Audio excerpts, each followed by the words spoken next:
And good morning, ladies and gentlemen, and welcome to this Friday, the 3rd of December. Yes, it's hard to guess that already 3 days into December.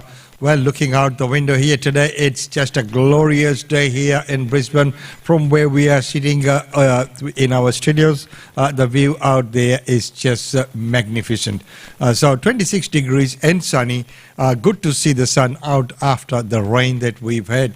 Well, in this segment, we have the Daily India News, which is coming up. And of course, we'll catch up with all the latest news that's happening in and around. And of course, at 4 p.m. today, we will have the migration Kasafar World, migration updates with Suman Dua right here in these studios from live at 4 p.m. And of course, if you'd like to contact us here in the studio and have a chat about any topic that you'd like, the studio phone number is 0484279150. That direct studio line is 0484279150. If you have any commentary on any of the news that we are playing, and if you'd like to have a discussion, we do it, gladly welcome you onto the show. Well, right now, let's move on and take a look at what's happening here in Australia. The Australian Parliament has passed laws making it possible to punish human rights abusers and corrupt officials who do not face justice in their home countries. The Autonomous Sanctions Amendment Bill is partly based on laws first passed in the United States in response to a death in custody in Russia more than a decade ago. Sergei Magnitsky was a tax auditor in Moscow who uncovered the alleged theft of hundreds of millions of dollars by tax officials. He was arrested in 2008, accused of collusion, and was repeatedly beaten and denied medical care before his death at the age of 37. The US became the first country to pass a law in his name, banning the entry of Russian officials believed to be responsible for his death and freezing their assets. Similar laws have passed elsewhere, including in the United Kingdom, where they were recently used to punish Saudi citizens accused of being involved in the murder of Jamal Khashoggi. The legislation has received bipartisan support, although Labor is critical of how long it has taken, declaring Australia an outlier among democracies. Australia is going a step further than any other country to target cyber hackers and violations against children during war. Simon Henderson from Save the Children joins us now to talk through the implications of the legislation. Thank you very much for joining us. The bill was passed in a rare display of bipartisanship. Talk us through why you believe it is important for vulnerable children wherever they are in the world. Well, these new laws that have passed are really significant in what they say about Australia's commitment to upholding international humanitarian law and international human rights law. While Australia already had an autonomous sanctions regime, it needed a substantial overhaul. They were outdated, they weren't fit for purpose, and they didn't go nearly far enough to hold perpetrators of abuse to account, including those who are involved in grave violations against children. So what this new legislation provides the Australian government is an opportunity to respond to those significant violations committed by states, non-state actors, individuals and entities to ensure that they're held accountable and also that there's a deterrence effect for grave violations against children globally. Save the Children had argued for an amendment to the legislation. Did it get through? Did you succeed? Yes, we were really pleased to see that an amendment was included to ensure that serious violations of international humanitarian law ended up being in the bill. That was critical to ensure that it would be successful. Under the original language, we may have missed out on ensuring that grave violations against children, such as attacks on children or recruitment of children, might not be able to be sanctioned. For example, we know in Yemen in the last 5 years, more than 460 schools have been attacked, many caught in crossfire. Schools are being damaged. They're used as collective shelters for displaced families or occupied by armed groups. And the situation regarding the recruitment of children has only become more serious since the pandemic. During the pandemic, the number of armed groups or forces recruiting children has risen. Many children have been left without their caregivers, out of school, and are facing high risk of violations. So the ability to have an option to sanction grave violations of international humanitarian law in, say, the children's view, was essential to ensure that the Magnitsky law would deliver on its promises. Australia is catching up to other countries with similar legislation. Are you able to detail for us circumstances where other countries' laws have undoubtedly made a difference to a child's life? Certainly. So we've seen legislation that's been introduced in the UK, in the US, in Canada, the European Union, in multiple contexts all over the globe. A really good example of a situation where sanctions were imposed was, again, coming back to Yemen. In December last year, the US sanctioned a former head of the National Security Bureau, Abdul Rahab Jafan. He was involved in the detention and ill treatment of humanitarian workers and actions that led to the denial of humanitarian assistance. And so Save the Children wants to ensure that there will be appropriate means to hold people who are denying access to humanitarian assistance accountable. That provides mechanisms such as stopping access to financial markets, stopping access to bank transfers, and ensuring that they're not able to set foot on Australian soil or potentially the soil of Australia's like-minded partners as well. How soon do you think the Australian government could declare sanctions under these new laws? Well, we're hopeful that the government will be using the sanctions laws soon. There's an opportunity to take advantage of the legislation now. There will be regulations that need to be introduced accompanying the Act, and they will come through in the new year. But civil society is very much ready to work collaboratively with the government. We have been doing that throughout the course of the parliamentary inquiry, working with all political parties, appearing at hearings, preparing submissions, and ensuring that the model that is developed in Australia works for government.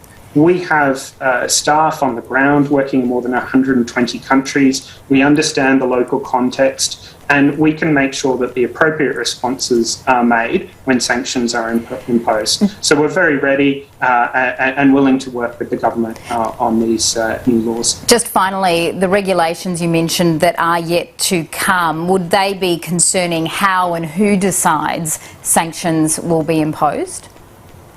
Yes, the regulations provide more detail about the type of conduct that would be sanctionable and the processes of how sanctions would be imposed. So that includes issues such as how serious human rights violations are incorporated under the legislation. And they also provide further information and could potentially provide further detail about how civil society can work collaboratively with government in respect of implementing these sanctions. Hey, well, up to date, and hey, thank God it's a Friday. Well, there's lots happening in this weekend, so there's lots of functions and events already taking place. But right now, let's look at some of the latest research Australian data. Now, new research using satellite technology has found that Australia could be underreporting the true extent of its greenhouse gas emissions from coal mines. A peer-reviewed study by Dutch scientists claims 6 mines in the Bowen Basin emit twice as much methane as mining companies have been reporting to the government. Europe Bureau Chief Steve Kinane joins us now from London. Steve, good morning. It's very interesting, this story. So what does the satellite data show about methane emissions from the Bowen Basin? Well, Michael, there's two lots of data. There's the data released by the Dutch scientists, and that's based on satellite data, of course. It's peer-reviewed, and they're suggesting that those 6 mines that they've looked at in the coal-rich Bowen Basin of Queensland, that the figures are, in reality, twice what's being reported by the mining industry and then being reported by the government to international bodies.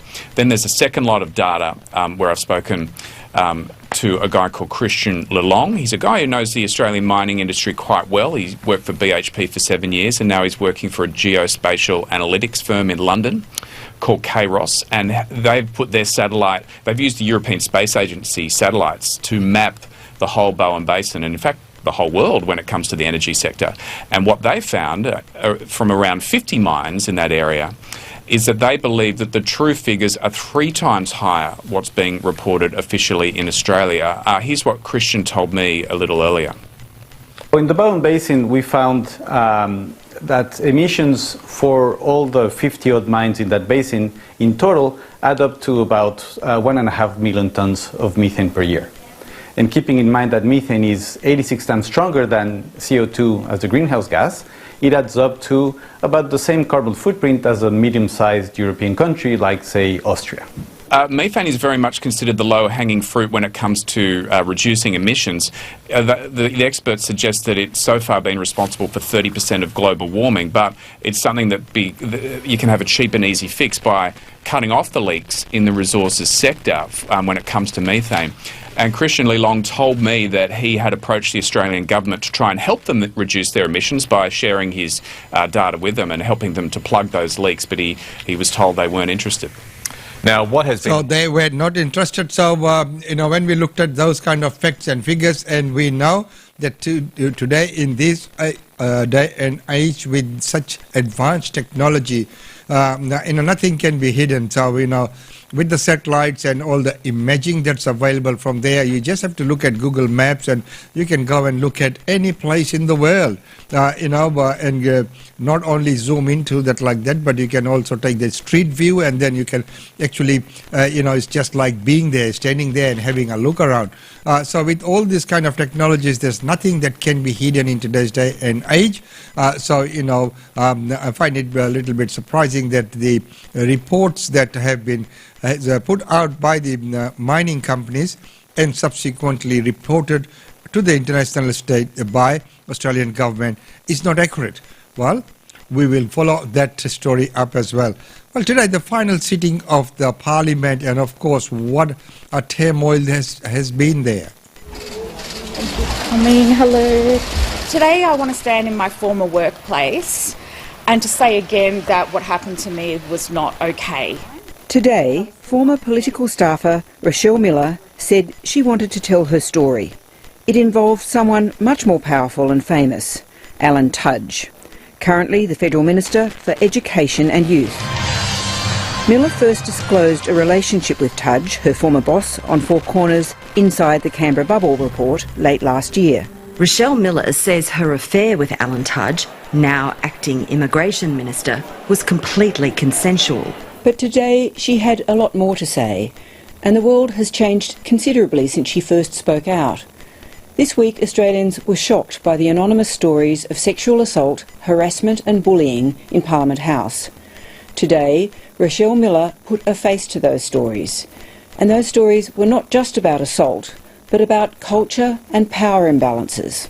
I'm fully aware that a year ago I said that my relationship with Minister Alan Tudge was a consensual relationship, but it's much more complicated than that. When I spoke out, not a single person from this government contacted me to see if I was okay. Now it has become a rather more complicated case than before, and as she mentioned that when she appeared and made the story public, that no one reached out to check with her whether she was okay or that whether she needed help. Well, another story which we will follow up. The next news is we've been used to seeing Minister Greg Hunt, but he says he's ready to retire. I honour the House. Greg Hunt calling it quits at the peak of his political career following a family ultimatum. This is your last chance to be a proper dad. And it's time to come home, Dad. A familiar face of the government's pandemic response stepping down at the next election. Particularly the last 2 years, I've relied on no one more than Greg to navigate our way through this very difficult time. I thank you on behalf of all who've benefited from your service for your 20 years in public life. A brief respite from a fiery final question time for the year. A disgraceful slur by a grubby opposition. The parliamentary season ending as it began, in a heated contest over honour, truth and integrity. Can he confirm this fortnight the Prime Minister has blamed Labor for his failure to introduce an anti-corruption bill, wrongly claim he texted he was going on holiday to Hawaii? The Prime Minister brushing off the personal politics. Apparently I go home for Father's Day, I have a holiday with my family, Mr Speaker, and I go to church on a Sunday. Get over it, a lot of Australians do. Hasn't the Morrison-Joyce government lost the ability to govern? The Prime Minister has a call. No, Mr Speaker. So ends Scott Morrison's worst parliamentary fortnight as Prime Minister. He's had to contend with multiple floor crossings, a legislative agenda upended by vaccine mandate boycotts, and now loses a trusted lieutenant in Greg Hunt. Liberals left wondering if questions of conduct will see Cabinet Minister Alan Tudge follow Christian Porter in quitting politics altogether. So that will be once again something which we'll have to keep an eye on. Looking at all the reports and all the things that have been happening in and around the federal politics, especially with Prime Minister and around all those reshuffles or all the allegations that have come forward as well, it is not painting a very good picture, and it is tough times, and it is very hard to concentrate on things when you have to deal with this kind of situations. Well, right now let's go to Northern Territory for the update. We're sort of like a ghost town now here. No movement, no nothing. Yeah, they just told us we weren't to move out of our houses, out of our yards. Each and every one of us that was here. This is Billy Moroney's view of the remote community he's called home for decades. No kids around here. Mr. Bastards now. For nearly a fortnight, the people of Binjari in the Northern Territory have been kept in by police who've kept everyone else out, except health and welfare workers and the military. This is the command post over there. The Defence Force and police provide security, along with groceries, medication and anything else people need. We thought we'd be forgotten. But for these guys to go out of their way to do something for us is amazing. For months, Indigenous health experts have been preparing for a lockdown like this, fearing the virus could spread quickly in populations with high levels of existing health conditions. 9 new COVID cases have communities on edge. Already in its deadly grasp, some of the territory's most vulnerable. Obviously a serious escalation in the COVID-19 situation in the Northern Territory. The outbreak now stands at 60 cases and started with an interstate traveller in October who authorities say lied on her border declaration form. She infected a man in Darwin before he took the virus 3 hours drive south to Katherine. COVID then travelled 700 kilometres east to Robinson River before landing in Binjari. We expected multiple deaths when COVID got to Katherine, yeah. Peter Gazy runs the Aboriginal Medical Service in Binjari. The service has been working with the Northern Territory Government on the outbreak response. We've had routine swabbing done numerous times, which involves the whole community, and maintaining people's distance as the different house groups have come out to be swabbed. The news from the testing yesterday that all the people that were tested, everybody has a negative result. That's good news. Peter's team has also... So all the way out to Binjara, the COVID-19 has found and made ways and pathways all the way up to that point as well. Well, right now, on a slightly better note, Fiji is opening its borders and saying bula bula to everyone. Here in Fiji, the government today confirmed that there were people in hotel quarantine who had tested positive for COVID after arriving on flights from Africa. The Health Secretary said these people were in quarantine before authorities knew about the Omicron variant.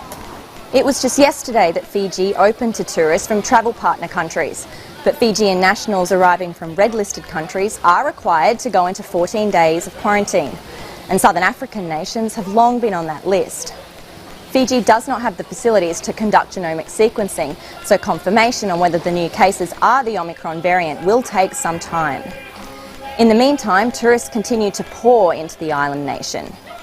Flights from Los Angeles and San Francisco have also arrived, delivering tourists to Nandi, where tens of thousands of hospitality workers are slowly returning to work. Fiji hopes to lead the way for post-pandemic travel in the Pacific, but travellers are still subject to stringent testing and must stay in their resorts for at least 48 hours. Authorities and tourism operators are hoping those measures, coupled with having more than 90% of the population fully vaccinated, will be enough to keep tourist dollars coming in and a third wave of COVID out. Some analysts say it's a very high-stakes bet and one that the economy desperately needs to pay off. For the people of Fiji, it's a very delicate moment. There's immense relief at the idea of coming back to work, but there's also trepidation over the variant Omicron and what it might mean for life here. And definitely so, because the economy, really needs the tourists to come back. But of course, as was said, that at what cost and what is going to be happening with all the cases. And as we have seen from that case, the arrival from Africa. So it is going to be tough, but we will have to just see what really happens there. Well, ladies and gentlemen, right now it's time to go to one of our interviews for today. Will Aussies really be out of office this summer? With the majority, 89% of Aussies stating that they are over it this year. It is clear that everybody is ready for a summer break. Despite the desire to take a break over the summer holidays, over two-thirds, 71% of Australians openly admit they are not making the conscious effort to pack down their desks. And that will be the case with us here as well. After a challenging 2 years filled with constant challenge, lockdowns, restrictions and office closures, there has been very little differentiation between work and home life, with the line between both words becoming blurred. It is especially hard for the 2 in 5, meaning 41% of Aussies who won't be able to switch off as their home has turned into their office. So, how do you actually turn off from there? Today with me I have Julie Mitchell, the Chief Manager of Allianz Australia, and she is the General Manager for Personal Injuries. So, we'll have a little bit of a chat with her and see what she can tell us. So there has been a research which has been put out, but right now let's check why are Australians worried? Why are Australians so worried and not able to switch off during this period? So let's see if we can get Jolie on. Yes, so there we've got it via phone. 2 in 5 Australians are worried that they won't be able to switch off after a year that has been really taxing on their mental health and lacking work-life balance, as their homes, their sanctuaries, have turned into their home office as well. Our research also told us Australians are not making a conscious effort to pack down their desks or turn off their work notifications when they go on leave. So therefore, as we come into the holiday season, over a third of Australians admit they are unhappy that their office space was in a communal part of their home, making it near impossible to switch off and reset for the year ahead. Well, of course, that is quite true because there's so many different scenarios with people working from home and other things like that. So why do Australians feel like the lines between work and personal life are blurred? Australians feel the line between work and personal life has become blurred, and creating mentally healthy workspaces with clear transitions between home and work life are really difficult to achieve. Currently, Australians are working from their dining tables, their kitchen benches, their bedrooms, meaning they aren't necessarily able to foster a balance between work and home life, even during the holiday period. We believe in building mentally healthy work environments ahead of the new year, and the holiday season presents the perfect time to reset and refresh your remote working setup before we return to work in the new year. Well, of course, it is, a holiday you recharge, you are relaxed, you come back and you can be more productive. So why is it important for Australians to reflect and reset during this period? It's so important to take time off and switch off over the holiday season. Amongst reconnecting with family and friends and getting some much-needed downtime, it's also essential to prioritise reflection and look at how we can start the new year in the best place possible. To fully switch off, reclaiming your home office is a great place to start. Reflect on what did and didn't work for you in 2021 in your space and implement small ways to make these changes. Well, once again, Julie, thank you so much for being on the show and sharing that very, very important information with us, because it is very, very important that you do get some time off because, otherwise you will face a lot of burnout, as they reckon. Right now, it's time to get a message from our sponsors.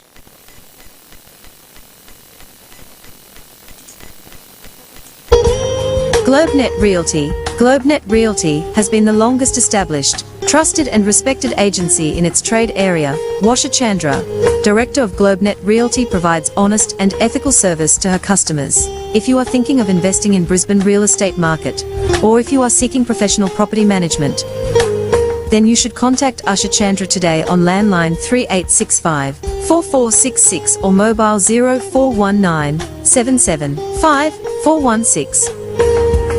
And for further updates, log on to our website www.globenetralty.com.au. GlobeNet Realty is your own local real estate agency. Situated at Shop 52281 Sandgate Road, Boondall. GlobeNet Realty. Real estate is our world.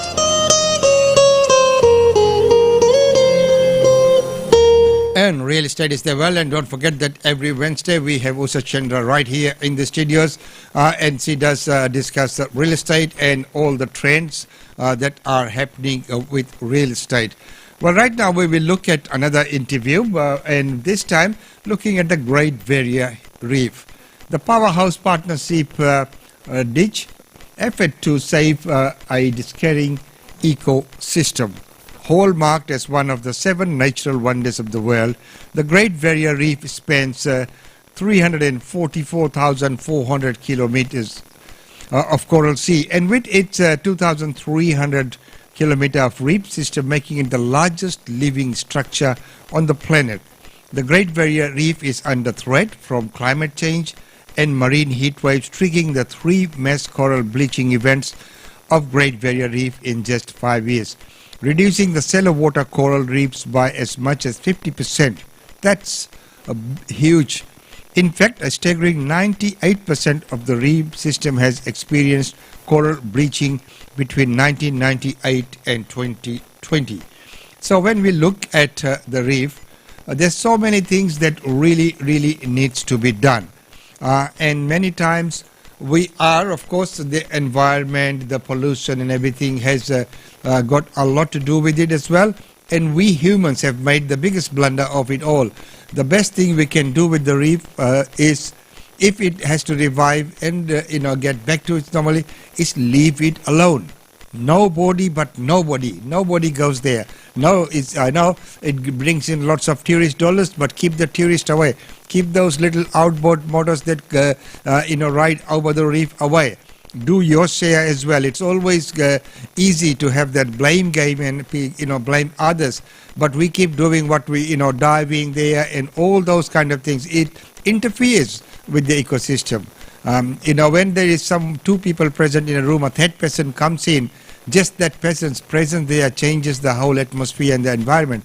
And so it's true for the reef as well. Everyone's been, jumping there, diving there, all the kinds of, the glass bottom boats that are going there. They all are run by petrol or something, they're all adding to this. So launching today, the movement will harness the power of a Snapchat camera by encoding millions of users globally to share a first of its kind environmental pledge in AR via a unique water segmentation lens. So to talk about all that, with me in the studio I have Catherine Carter, Snapchat General Manager for APEC. Catherine is the General Manager for Snap, the parent company of Snapchat across Australia, New Zealand, Southeast Asia and Hong Kong.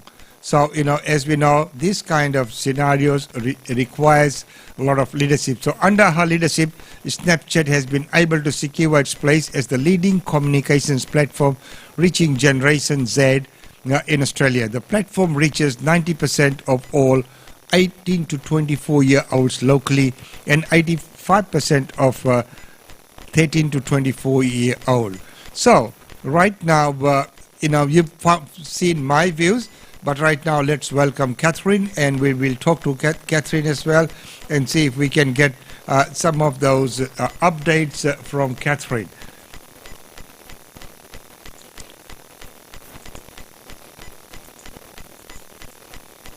Well, welcome to the show, Catherine, and of course, we'd like to talk about this topic. And as you know, that you have already seen what my views are. So, what is causing so much damage to the reef? You there? Once again, welcome to the show, Catherine. Oh, it's my pleasure. Thank you for having me. Okay, right now, so my question was, what is causing so much damage to the Great Barrier Reef? The Great Barrier Reef is suffering, and what we're seeing is that one of the richest and most complex natural ecosystems in the world is really under threat by climate change. And we're seeing that climate change is impacting not just the Great Barrier Reef in Australia, but also all reefs globally. Well, of course, that is the true case, and it is happening globally. And right now, so if we move on, so how is Snapchat getting involved in this campaign? So we have partnered in a campaign with the Great Barrier Reef Foundation, which really harnesses the power of the Snapchat camera and encourages millions of users globally to share a very first of its kind environmental pledge called the water segmentation lens. This takes the foundation one step closer to really turbocharging coral restoration to reach their goal of planting 10 million heat-tolerant corals on the reef by 2030. Well, of course, that is a very, very good cause, and it's good on Snapchat to do that. But why would a company like Snapchat launch a campaign such as this one? Snapchat takes our commitment to reducing our environmental impact incredibly seriously. In fact, it was almost 2 years ago where we announced our first climate strategy, which detailed commitments to both carbon neutrality, science-based reduction targets, and overall 100% renewable electricity. So as part of this larger strategy, we do a lot of research with the Gen Z community to really truly understand the issues that they care about and that they want to see represented and they want to see spoken about.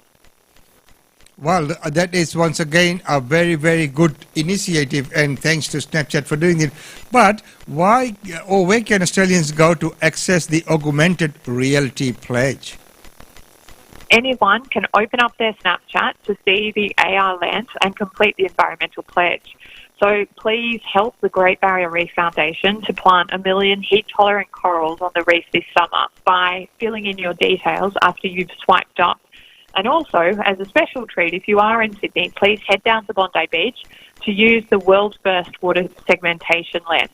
What this does is it will demonstrate the impact of climate change on the reef right in front of your eyes on Bondi Beach. Well, of course, we know that new kind of technology is always welcome, but not all the time. They turn out to be in favor of the environment. So, is there anything else we can do to help, especially in this case, looking at the Great Barrier Reef? Absolutely. Everyone has a role to play in this. So please help create awareness. Please drive action. All of this is in a bid to protect and rejuvenate the Great Barrier Reef. Well, thank you very much, Catherine. So, ladies and gentlemen, there you are. That was Catherine and discussing about Snapchat and how they are assisting the Great Barrier Reef through that pledge via Snapchat. Right now, it's time to go to our Daily India Report. With that, let's welcome Ankita. Welcome to the Daily India Report that brings you glimpses of the changing India and the growing engagement of the Indian diaspora with India. In our first story, Indian Health Ministry says it is prepared to send more vaccine doses to the Caribbean and Latin American countries to help them fight the spread of COVID-19. Indian Union Health Minister Mansukh Mandaviya on 1st December offered to send COVID-19 vaccines to Latin American and Caribbean countries. He said India is ready to supply Covishield and Covaxin. India was the first nation to come to Caribbean countries with COVID-19 vaccines. Many countries in the region started their vaccination efforts with the help of India's Vaccine Maitri initiative that provides vaccine to low-income countries. Many Caribbean countries such as St. Kitts and Nevis, Guyana, St. Lucia, Grenada and Dominica, Antigua and Barbuda benefited from India's vaccine initiative. Indian Health Ministry said around 1.2 billion doses have been given in India. The data showed that 82% of Indians took at least one dose of vaccination and 44% of Indians were fully vaccinated. The Health Minister said, India is inspired by the theory of Vasudhaiva Kutumbakam, which motivated us to supply COVID-19 vaccines, hydroxychloroquine and other pharmaceuticals to all our friends. Moreover, India is ready to provide Covishield and Covaxin to all countries. Mutual recognition of vaccine raises the travel hope for tourism and business, thus increasing the financial recovery that the entire world so desperately requires, the minister said. With its expertise in information technology, India immediately introduced the CoWIN platform for its vaccination program. He said India had shared the technology with partners and would help all countries build their vaccines. US pharma giant Moderna has said Omicron COVID variant poses major challenges to current vaccination programs as data and efficacy are not known yet. With the fast-spreading Omicron variant across the globe, existing COVID-19 inoculations might struggle as countries ramp up vaccination programs and impose further restrictions to curb growing concerns. First reported to the World Health Organization by South Africa less than a week ago, the new strain has rapidly spread from Africa to the Pacific and from Europe to North America as dozens of countries have announced travel restrictions. While many countries in the world have detected numerous cases of the new Omicron variant, no cases have yet been found in India. However, a new case of coronavirus has been detected in Chandigarh territory in a person who had recently returned from South Africa. While no deaths have yet been reported from Omicron, and it could take weeks to know how infectious and how resistant the strain may prove to vaccines, its emergence underscores how besieged the world remains by COVID-19 nearly 2 years after the first cases were recorded. Stefan Bancel, the head of Moderna, said that data would be available on the effectiveness of vaccines in 2 weeks' time. Moderna, US drug maker Pfizer, and the backers of the Russian vaccine Sputnik V have all announced that they are already working on an Omicron-specific vaccine. Scientists in South Africa said they had detected the new variant with at least 10 mutations, compared with 3 for Beta and 2 for Delta, the strain that hit the global recovery and sent millions worldwide back into lockdown. The WHO said the overall risk from Omicron was very high and warned that any major surge would put pressure on health systems and cause more deaths. In a major development for Punjab politics as the state gears up for the polls, Shiromani Akali Dal leader Manjinder Singh Sirsa has switched camps and joined the Bharatiya Janata Party on December 1st.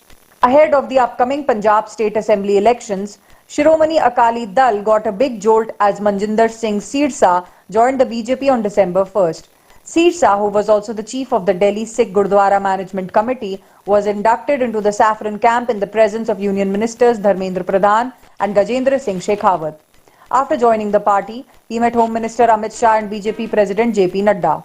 Welcoming Sirsa into the party, Amit Shah welcomed Manjinder Singh Sirsa to BJP, saying Sirsa placed his trust in the BJP's resolve for the welfare of the Sikh community under the leadership of PM Narendra Modi. Sirsa briefed the media on his conversation with Shah and said, quote, I have always raised my voice for the issues related to Sikhs. I had a chat with Home Minister Amit Shah ji with regard to issues concerning Sikhs across the country. I am happy that not only did he talk to me, but said that he wants to solve these issues and will raise them with the Prime Minister as well. End quote. Before joining the BJP, Sirsa in a tweet had announced his resignation from the Delhi Sikh Gurdwara Management Committee. Sirsa was considered a close aide of SAD chief Sukhbir Badal. He was also a prominent face of the Akali Dal in Delhi and emerged as a strong supporter of the farmers' protests against the 3 farm laws. Sirsa said he will continue to work for Sikh causes. SAD did not mince words while attacking Sirsa and accused him of betraying the Khalsa Panth. India has entered the G20 Troika and will assume the presidency in December 2022. India on December 1st joined the G20 Troika, which consists of Indonesia, Italy and India, the current, previous and incoming G20 presidencies respectively. India will resume the G20 presidency on 1st December 2022 from Indonesia and will convene the G20 Leaders Summit for the first time in India in 2023. The G20 is the premier forum for international economic cooperation, which reflects a recognition that global prosperity is interdependent and our economic opportunities and challenges are interlinked. G20 countries have come together to better prepare for the future. As a founding member of the G20, India has used the platform to raise issues of vital importance and those that impact the most vulnerable around the world. Indonesia assumed the G20 presidency on December 1st, 2021 and will convene various G20 meetings throughout the year, culminating with the G20 Leaders Summit on 30 to 31st October 2022 under the overall theme of Recover Together, Recover Stronger. As a Troika member, India will work closely with Indonesia and Italy to ensure consistency and continuity of the G20's agenda. India wants to build a strong collaboration with the European Union that would help it achieve clean energy transformation. India on 1st December stated that it wants to build a strong collaboration with the European Union which would help it to achieve its aim of a clean energy transformation. These remarks were made by Reenat Sandhu, India's Secretary of the Ministry of External Affairs, during the 9th India-European Union Energy Panel meeting. She even said that India welcomes European companies to take advantage of the rising focus on green hydrogen. Indian Ministry of Power, Ministry of New and Renewable Energy, Ministry of Petroleum and Natural Gas, as well as External Affairs Ministry participated in the meeting along with the European Commission's Directorate General for Energy, who jointly concurred on an intricate work scheme until 2023 to enforce the 2016 India-EU Clean Energy and Climate Partnership. The Clean Energy and Climate Partnership between India and the EU was approved in 2016 that included a high-level dialogue on climate change, last convened in April 2021. Sandhu added, I would like to propose that under the framework of Clean Energy and Climate Partnership, we explore concrete proposals on collaboration between India and the EU and that we work towards a green hydrogen alliance at the next India-EU summit. Air travellers to the US will soon need to show a negative COVID-19 test performed within 1 day of departure. Amid the concerns about the new coronavirus variant called Omicron, the Center for Disease Control and Prevention of the US now requires all air travellers entering the country to show a negative COVID-19 test performed within 1 day of departure. So nearly all foreign nationals must be vaccinated to enter the United States. Unvaccinated travellers must get a negative COVID-19 test within 1 day of arrival. The new one-day testing requirement would apply equally to US citizens as foreign nationals. CDC is working to modify its global testing rules for travel and a revised order would shorten the timeline for required testing for all international air travellers to 1 day before departure to the United States.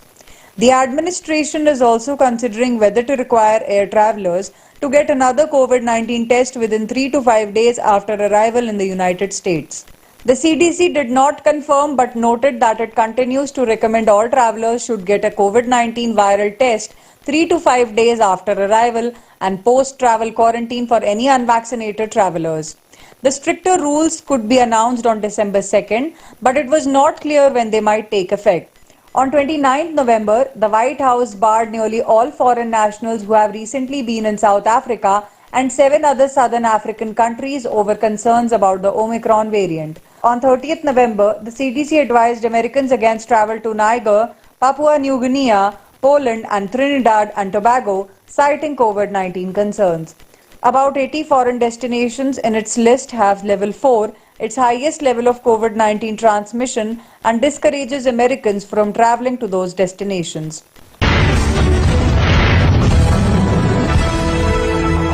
Indian cricket team's South Africa tour has been delayed because of fear surrounding COVID variant Omicron. The India A team is currently touring South Africa. The Board of Cricket Control of India is not yet pulling the plug on that tour. But the Cricket Board is seriously considering delaying the senior team's tour. The Indian team was scheduled to fly out on December 9th via a charter flight, but according to sources, that has been put on hold. The makers of the film Radhe Shyam, starring South Indian stars Prabhas and Pooja Hegde, dropped the film's first song, a romantic ballad, Aashiki Aa Gayi. South Indian science stars Prabhas's film Radhe Shyam's first song, Aashiki Aa Gayi, was dropped online on 1st December. Said to be one of the biggest movies of 2022, fans are excited to witness Prabhas's chemistry with Pooja Hegde. In the song, Prabhas can be seen taking Pooja on strolling bike rides to various locations with matching outfits, giving it a feel of a dream sequence. It is a complete love song that showcases the beautiful journey of Prabhas and Pooja. Sung by Arijit Singh, the music has been given by Mithun. The film will hit the screens on January 14, 2022. Radhe Shyam, a multilingual film, is helmed by Radhe Krishna Kumar and presented by Gulshan Kumar and T-Series. It is produced by UV Creations. The film is produced by Bhushan Kumar, Vamsi and Pramod.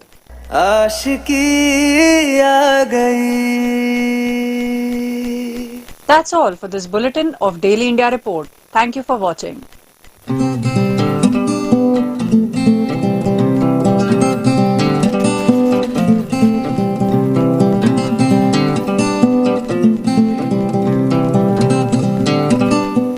And thank you very much, Ankita, for that report. Well, right now, it's time to say goodbye from this segment. Don't forget that today at 4 p.m. we'll have the Migration Ka Safar, meaning all the migration updates, where we will be taking live questions. So if you have any questions regarding migration at this point in time, especially any student migration related issues as well, Suman Dua would be very happy to take your messages and take your calls at that time. So, don't forget that from 4 p.m. We'll come up next with the Migration Ka Safar with Suman Dua, and I'll be joining in on the show with Suman. Well, right now it's time to say goodbye, and it's been wonderful having your company. Enjoy the rest of the Friday, and don't forget tomorrow morning we will have the weekend edition, and of course Aapki Sehat, which is your health, presented by the Indian Medical Association of Queensland, courtesy of Cyril Fernandez. So we will have that happening tomorrow. Apart from that, there's so much else happening in the weekend. We will keep you updated with all the functions and events when we do the week roundup on Monday. Because on Monday we don't have the Daily India Report.